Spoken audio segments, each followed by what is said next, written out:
Hello, future biologists. Welcome to our exploration of the fascinating world of cells. Today, we are diving into a cornerstone of biology, the cell theory, specifically focusing on the groundbreaking contributions of Schleiden in 1838 and Schwann in 1839, who established that all organisms are made of cells. We'll embark on a four-level learning journey, from easy foundational concepts to the most challenging competitive insights. Let's begin. Ready to unravel the basic building blocks of life? Let's start with the easy level, where we'll cover the fundamental ideas behind the cell theory. Our first section asks, what is a cell? Simply put, a cell is the smallest unit of life. Think of it as the tiny, basic building block that makes up every single living thing you can imagine. These tiny structures are so small that you generally can't see them with your naked eye. You need a microscope. The key point here is that everything alive, from the smallest bacteria to the largest whale or a giant tree, is fundamentally made of these incredible cells. They are the universal components of life. Now, let's meet the two brilliant minds behind the initial cell theory. First, we have Matthias Schleiden, a botanist who studied plants. In 1838, after examining countless plant samples under his microscope, he concluded that all plants are composed of cells. Then, a year later, in 1839, Theodor Schwann, a zoologist who studied animals, made a similar discovery. He observed various animal tissues and realized that animals, too, are made of cells. When these two scientists shared their findings, they had a eureka moment, leading to the big idea that all living organisms, whether plants or animals, are fundamentally made of cells. This simple yet profound realization unified biology. Time to test your understanding of the easy concepts we just covered. Here are 3 practice questions for you. 1. What is the smallest unit of life? 2. Name the 2 scientists who first proposed that all organisms are made of cells. And 3. True or false, you can easily see most cells with your naked eye. Take a moment to think about your answers. Great job with the basics. Now, let's step up to the medium level, where we'll delve deeper into the specific contributions and the profound significance of the cell theory. Our journey continues with Matthias Schleiden's pivotal role. As a German botanist, Schleiden dedicated himself to the microscopic examination of plant tissues. His extensive observations led him to conclude, in 1838, that all parts of plants are systematically constructed from cells. This was a crucial step, establishing the cell as the fundamental structural unit for the entire plant kingdom. His work laid the groundwork for a broader understanding of life's cellular basis, setting the stage for a more universal theory. Following Schleiden's breakthrough, Theodor Schwann, a German zoologist and a contemporary, took up the mantle. Inspired by Schleiden's findings, Schwann meticulously examined animal tissues. In 1839, he published his own conclusions, demonstrating that animal tissues, much like plant tissues, are also composed of cells. Crucially, Schwann recognized the striking similarities between the cellular structures he observed in animals and those Schleiden had described in plants. This comparative insight was vital for unifying the understanding of life across different kingdoms.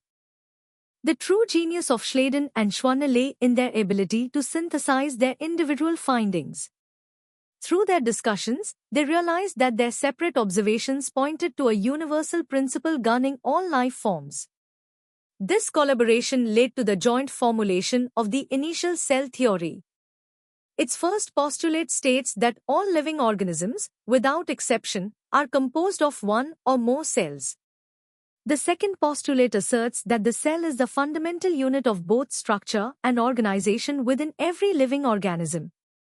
This unified theory provided a powerful framework for understanding life's diversity. Now, let's consolidate your knowledge with 5 practice questions at the medium level. 1. In what year did Matthias Schleiden propose his findings about plant cells? 2.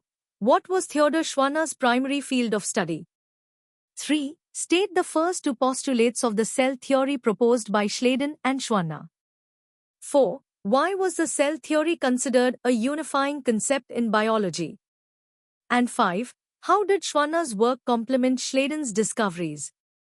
Think carefully about each answer. Excellent work so far. We are now moving to the hard level. Here, we'll explore the historical context, analyze the details of their observations, and connect the cell theory to broader biological principles. The cell theory didn't emerge in a vacuum. It built upon centuries of scientific inquiry and technological advancement. Early pioneers like Robert Hooke, who coined the term cell in 1665 while observing Koch, and Antony van Leeuwenhoek, who first saw living microorganisms, laid the essential groundwork. Their crude microscopes offered tantalizing glimpses into the unseen world. By the 19th century, significant improvements in microscope optics provided the clarity and magnification necessary for Schleiden and Schwanner to conduct their detailed, systematic examinations, transforming isolated observations into a coherent theory about life's fundamental units. Matthias Schleiden, a German botanist, meticulously examined various plant tissues in 1838. His observations led him to conclude that all plant parts were composed of cells, identifying the cell as the basic structural unit of plant life. He also highlighted the nucleus within these cells. A year later, Theodor Schwanner, a German zoologist, extended this investigation to animal tissues. He found that animal tissues, too, were cellular, noting similarities to plant cells despite the absence of a rigid cell wall. Schwanner's crucial insight was realizing this cellular organization was universal, not just limited to plants, thus proposing a unified theory for all living organisms. Schleiden and Schwanner's combined efforts culminated in the formulation of the initial cell theory, articulated through two primary postulates. First, they stated that all living organisms, from the simplest bacteria to complex mammals, are composed of one or more cells. This established a universal structural commonality across all life. Second, they proposed that the cell itself is the basic unit of both structure and organization in all organisms, meaning that all life functions, from metabolism to reproduction, ultimately occur at the cellular level. This revolutionary framework provided a powerful lens through which to understand biological phenomena, unifying diverse fields under a single, fundamental concept. It's time for the hard-level practice questions. Here are 7 questions to challenge your understanding. 1. Describe the contributions of Robert Hooke and Antony van Leeuwenhoek that paved the way for the cell theory. 2. What specific observation led Schleiden to conclude that plants are made of cells? 3. How did Schwanner's observations on animal tissues corroborate Schleiden's findings? 4. List the 2 initial postulates of the cell theory proposed by Schleiden and Schwanner. 5. What was a significant limitation of Schleiden and Schwanner's original cell theory regarding cell formation? 6. Who later corrected this limitation, and with what famous dictum? And 7. Explain the historical significance of the cell theory in unifying biological study. Take your time to formulate comprehensive answers. You've tackled the hard challenges, and now we arrive at the hardest level. Prepare for an in-depth exploration, connecting the cell theory to competitive biological insights, engineering principles, and its profound, lasting impact on science. The genesis of the cell theory is deeply intertwined with the evolution of microscopy and the intellectual climate of the 19th century. Early microscopic pioneers like Hooke and Leeuwenhoek provided fragmented evidence, but it was the dramatic improvements in lens technology and staining techniques in the 1830s that truly enabled detailed cellular analysis. This period fostered a shift from purely descriptive biology to a more analytical and conceptual approach.